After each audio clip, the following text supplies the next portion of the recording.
अस्सलाम वालेकुम। I hope आप सब ठीक होगे और अपना ख्याल रख रहे होगे। आज की वीडियो में मैं आपसे मैकले लंडन शैम्पू के 3 डिफरेंट वेरिएंट का रिव्यू शेयर करूंगी इन डिटेल। और इस वीडियो को देखने के बाद आपको ज़रूर पता चल जाएगा कि आपकी हेयर टाइप के लिए कौन सा ज़्यादा सूटेबल है इसमें से शैम्पू।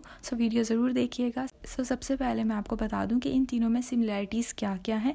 फर्स्ट पे ये तीनों जो हैं SLS फ्री हैं। इनके अंदर सोडियम कोकाइल आइसोथेनेट ऐड किया है जो कि एक माइल्ड सर्फेक्टेंट है। आपके बालों को अच्छे से क्लीन करता है पर आपके बालों को डैमेज नहीं करता और बहुत अच्छे से फॉर्म भी क्रिएट करता है। तीनों के अंदर जो है हाइड्रोलाइज केराटिन आपको मिल जाएगा, हाइड्रोलाइज कोलाजन भी मिल जाएगा और हाइड्रोलाइज सिल्क प्रोटीन भी मिल जाएगा। ये कॉमन इंग्रेडिएंट है। सेकंड इंग्रेडिएंट है आपको एसेंशियल विटामिन भी इसके अंदर मिल जाएंगे जैसे कि विटामिन ई, बायोटिन, नाइसिनामाइड, पेंथेनॉल। ये तीनों के अंदर आपको ये इंग्रेडिएंट ज़रूर देखने को मिलेगा।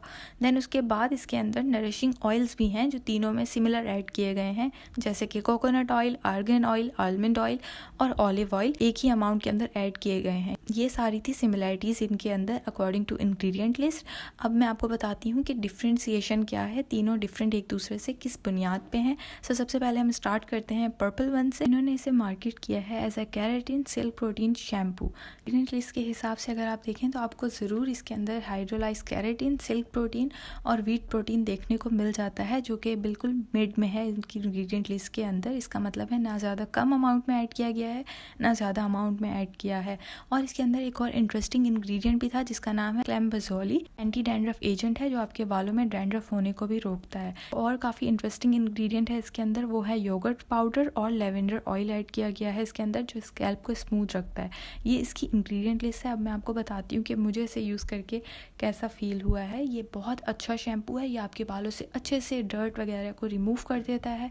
अगर आपने ऑयलिंग की हुई है तो ये ऑयल को भी बहुत अच्छे से आपके बालों से रिमूव कर देता है। वॉश करने के बाद बाल जो हैं काफ़ी ज़्यादा सॉफ्ट हो जाते हैं। ये फ्रिज को इतना कंट्रोल नहीं करता और आपके बाल काफ़ी आपको स्ट्रेट भी फील होंगे अगर आपकी हेयर टाइप ऐसी है तो। मेरे हिसाब से अगर आपके बाल बहुत ज़्यादा वीक हैं या डल हैं देन आप इसे ज़रूर यूज़ कर सकती हैं। किस हेयर प्रोसिटी वालों को ये ज़्यादा अच्छे से सूट करेगा? मीडियम हेयर प्रोसिटी वालों को ये बहुत अच्छे से सूट करेगा क्योंकि इसके अंदर बहुत ज़्यादा ऑयल नहीं है जो आपके बालों को ग्रीसी लुक दें।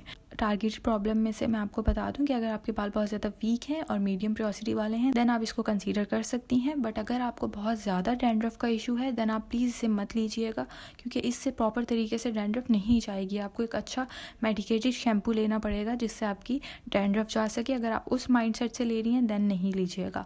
अगर आप ये इसीलिए ले रही हैं कि आपके हेयर फॉल कम होगा सो इसको यूज़ करने के बाद हेयर फॉल कम नहीं होगा आपका, बट ये ऐसी कंडीशन प्रोवाइड करेगा कि आपके बाल सॉफ्ट हो जाएंगे। उनमें ज़्यादा फ्रिक्शन वगैरह नहीं होगा तो ब्रेकेज कम होगा बट हेयर फॉल इससे कम नहीं होगा। ये चीज़ें आप माइंड में रखिएगा इसे परचेज करते हुए। इसका जो टेक्सचर है वो काफ़ी रनी है। फ्रेग्रेंस जो है इसके अंदर माइल्ड ऐड है, बहुत ज़्यादा ऐड नहीं है। ये एक प्लस पॉइंट है। और इंग्रेडिएंट लिस्ट के हिसाब से देखा जाए तो एक बहुत अच्छा बैलेंस्ड फार्मूला है इसका और ये वर्क भी उस हिसाब से करता है। अगर आपकी मीडियम हेयर प्रोसिटी है देन आपको ये बहुत ज़्यादा सूट करेगा। सेकंड वेरिएंट की हम बात करेंगे, वो इन्होंने मार्केट किया है as a anti hair fall shampoo बोल के और इसके अंदर इन्होंने मिनॉक्सिडिल ऐड किया है। ये इन्होंने क्लेम किया है पैकेजिंग के ऊपर। अब हम इंग्रेडिएंट लिस्ट की बात करते हैं इसके अंदर कि वाकई में ही मिनॉक्सिडिल ऐड है भी कि नहीं। बट इससे पहले मैं आपको आइडिया दे दूं कि मिनॉक्सिडिल होता क्या है ताकि आप इंग्रेडिएंट लिस्ट को अच्छे से समझ सकें। मिनॉक्सिडिल एक FDA अप्रूव्ड ड्रग है जो यूज़ की जाती है for hair stimulation, means hair growth के लिए यूज़ की जाती है। इसीलिए इसे ऐसी प्रोडक्ट्स में डाला जाता है जो एंटी हेयर फॉल होती हैं। कैसे करता है कि आप इसे अपने स्कैल्प पे लगा के रखते हैं और जब आप लगाते हैं तो वहाँ पे ब्लड प्रेशर बढ़ जाता है, इसलिए आपके जो हेयर फॉलिकल्स होते हैं उनको वहाँ पे हेयर फ्लो बहुत अच्छे से होता है और फिर उनकी ग्रोथ वगैरह हो पाती है। इसलिए इसे स्कैल्प पे काफ़ी देर तक लगे रहने देना होता है। इसको जो टिपिकल यूज़ किया जाता है प्रोडक्ट्स के अंदर वो 2% या 5% के दरमियान में यूज़ किया जाता है क्योंकि तभी आपको अच्छे रिजल्ट्स मिलते हैं। और इसकी जो ड्यूरेशन होती है वो 3 to 6 मंथ तक आप जब इसे लगातार यूज़ करते हैं दिन में 2 बार तब आपको जाके अच्छे से रिजल्ट्स मिलते हैं। मिनॉक्सिडिल के बारे में तो मैंने आपको बता दिया और आपको समझ में आ गई कि कैसे इसे यूज़ करना है। शैम्पू हम कुछ मिनट्स के लिए अपने बालों पे लगाते हैं, वो इतना लॉन्ग इनफ रहते ही नहीं है हमारे बालों पे कि वो अच्छे से पेनिट्रेट हो सके, वहाँ पे ब्लड फ्लो को बढ़ा सके, आपकी हेयर ग्रोथ हो सके।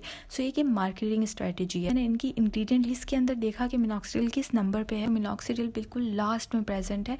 इसका मतलब उसकी बहुत लोएस्ट कंसनट्रेशन इन्होंने ऐड की हुई है। इन्होंने मेंशन भी नहीं किया हुआ कि कितनी % ऐड किया हुआ है इन्होंने। ये पूरी बात मेरा बताने का मतलब ये था कि ये सिर्फ मार्केटिंग स्ट्रेटजी है, इससे आपकी हेयर ग्रोथ पे कोई असर नहीं होगा। हाँ, बल्कि असर उल्टा हो सकता है कि आपको हेयर फॉल हो सकता है। जो कि हेयर फॉल मुझे फेस करना पड़ा था इसके बाद। इसी कंसिस्टेंसी भी रहनी है, ये अच्छे से फॉर्म वगैरह क्रिएट कर देता है, बट स्टिल ये मेरी तरफ से रिकमेंड नहीं है। आप इससे दूर रहिएगा, इसे बिल्कुल परचेज़ नहीं करिएगा, क्योंकि ये आपको फ़ायदा नहीं देगा, बल्कि इससे आपको नुकसान होगा। एज़ कम्पेयर टू पर्पल वाला ज़्यादा अच्छे से आपके बालों को नरम कर देता है, ये उससे थोड़ा सा कम करता है। ऐसा नहीं है कि बहुत ड्राई कर देता है, ये ड्राई नहीं करता, बट इसको यूज़ करने से आपको हेयर फॉल ज़रूर फेस करना पड़ेगा। एंड लास्टली इन्होंने अपने इस ब्लैक शैम्पू को मार्केट किया है एज अ 10 ऑयल शैम्पू बोल के, कि इसके अंदर जो है 10 डिफरेंट ऑयल्स ऐड किए गए हैं जो आपके बालों को बहुत ज़्यादा सॉफ्ट बना देंगे। सो इसलिए मैं आपको इंग्रेडिएंट इसके हिसाब से बताती हूँ कि इसमें कौन कौन से ऑयल हैं।